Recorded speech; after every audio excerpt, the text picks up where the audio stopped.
María Ether nació el 22 de julio de 1844 en Ohio.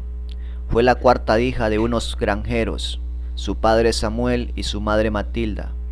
De niña apareció la angustia de tener un padre alcohólico y un hogar sin Cristo.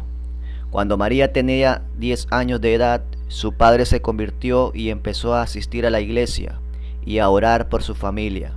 Posteriormente, a la edad de 13 años, María fue a la iglesia y se convirtió cuando escuchó el mensaje de salvación.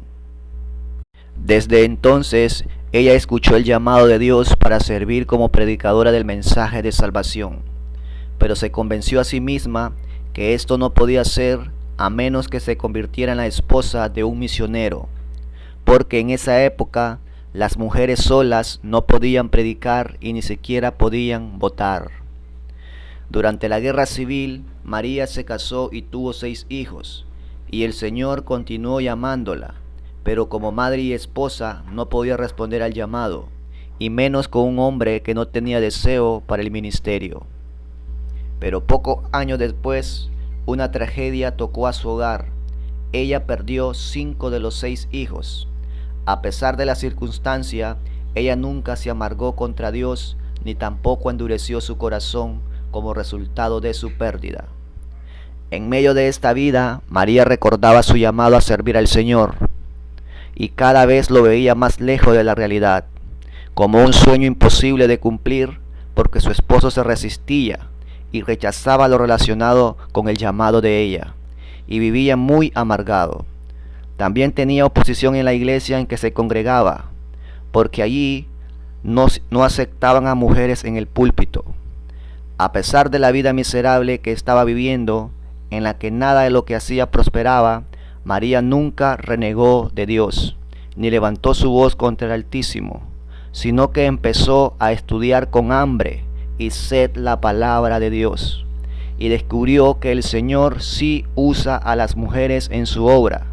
Especialmente se sintió impactada por la profecía de Joel capítulo 2, al ver que Dios usará tanto a hombres como mujeres, a jóvenes, a niños y también a los ancianos. Principio de su ministerio.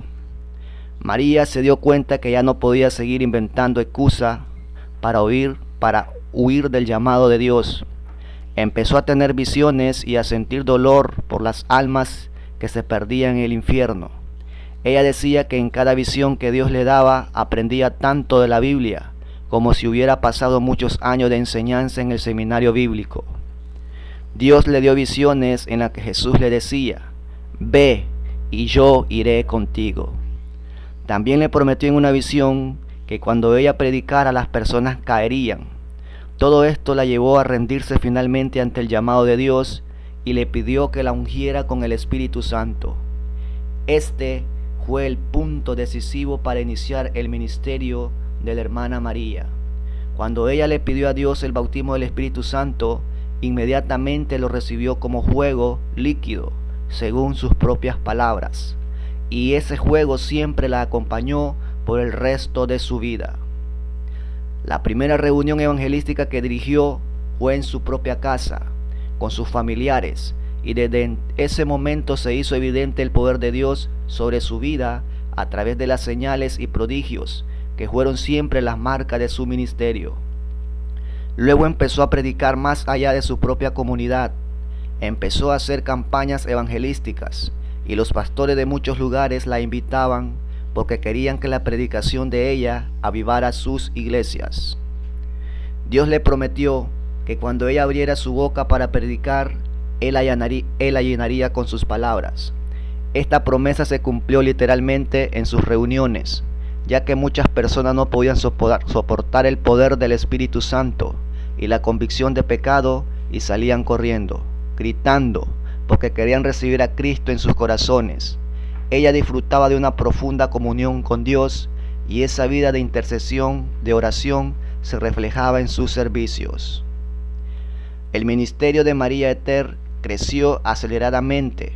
Miles de personas venían a sus campañas evangelísticas y cada vez crecía más y más la unción. Empezaron a suceder increíbles sanidades en su ministerio. La gente caía al piso bajo el poder de Dios. María quedaba quieta por varias horas mientras tenía poderosas visiones de Dios. A veces se sacudía, temblaba y rodaba por el piso como resultado de la fuerza incontenible del poder de Dios.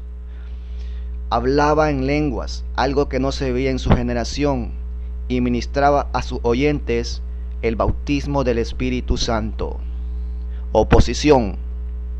Debido al gran impacto de su ministerio y a las manifestaciones emocionales que se veían en sus cultos, muchos extractores empezaron a ridiculizarla, pero ella no se defendía, sino que continuaba con más fuerza, haciendo lo que Dios la había llamado a hacer.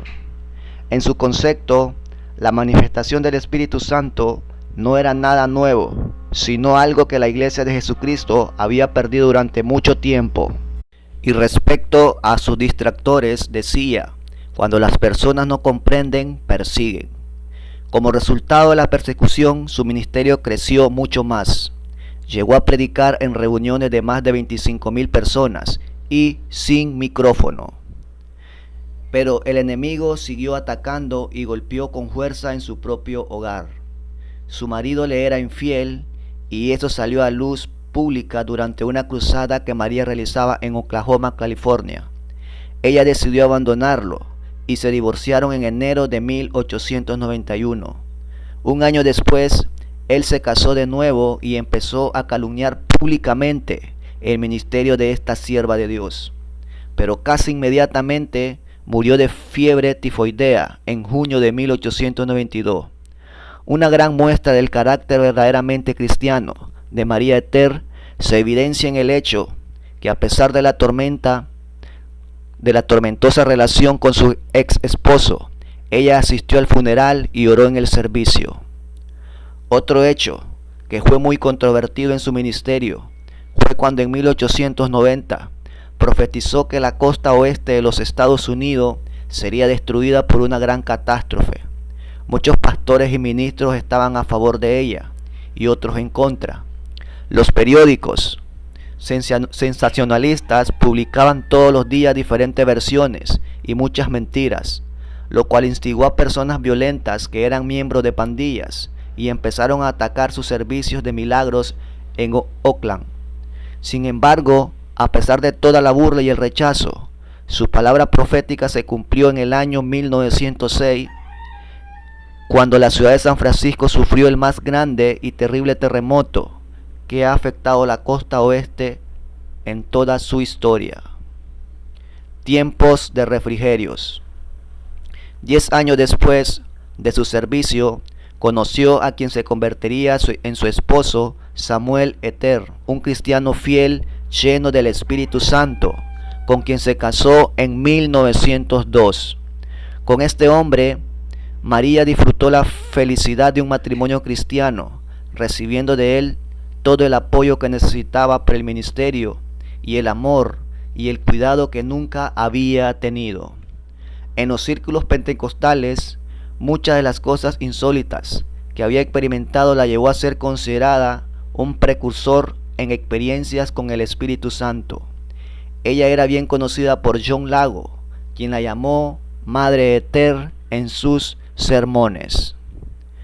Después de 45 años predicando en campañas itinerantes por todos los Estados Unidos, Dios le dijo que abriera una sede permanente en Indianápolis, y ella construyó el templo que fue llamado Tabernáculo al lado de su casa.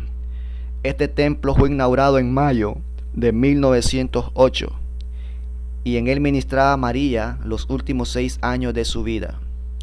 En sus últimos días la llevaban de su casa al tabernáculo sentada en una gran silla de madera. Ella oraba e imponía las manos sobre los enfermos y estos se sanaban. Algunos se sanaban con su sola su presencia. A medida de 1924 murió su hija Leslie, y a pesar del dolor y de su salud deteriorada, María dirigió el funeral. Con este triste episodio, María Ether terminó de enterrar a toda su familia, y poco tiempo después, cuando ya había cumplido 80 años, ella misma partió con el Señor a su hogar en el cielo. María Ether, la madre precursora del movimiento pentecostal. Y si Dios ha utilizado a una mujer, de igual manera te puede utilizar a ti. Tú puedes ser el próximo o la próxima. Amén.